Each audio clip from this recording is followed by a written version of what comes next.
பேச்சில் பணிவு தேவை. ஹலோ ஃப்ரெண்ட்ஸ், குட்டியாக ஒரு கதை சொல்லட்டா? ஒரு துறவி ஒருத்தர் ஒரு பெரிய ஆலமரத்துக்கு அடியில் உட்காந்துட்ருக்காரு.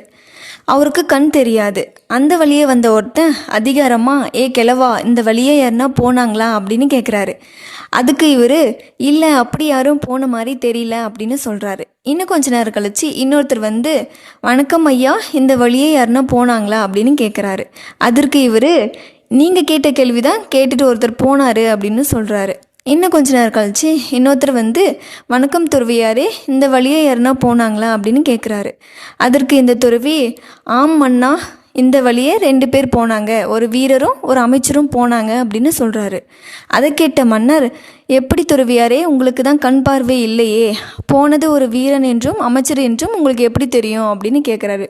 அதற்கு அந்த துறவி, ஒருத்தர் யார் எப்படிப்பட்டவர் அப்படின்னு தெரிஞ்சுக்க கண் பார்வைலாம் அவசியம் கிடையாது, அவங்க பேச்சு வச்சே நம்ம தெரிஞ்சுக்கலாம் அப்படின்னு சொல்லிட்டு, ஃபஸ்ட்டு போனவரோட பேச்சில் கொஞ்சம் மரியாதை குறைவாகவும், இன்னொருத்தர் போனதோட பேச்சில் சற்று அதிகாரமும், அப்புறம் உங்களோட பேச்சில் பணிவும் தென்பட்டது. இதிலிருந்தே தெரிஞ்சுக்கலாம், ஒருத்தர் பேச்சு வச்சே அவங்க யார், அவங்களோட தகுதி என்னன்னு நம்ம கண்டுபிடிச்சிக்கலாம்.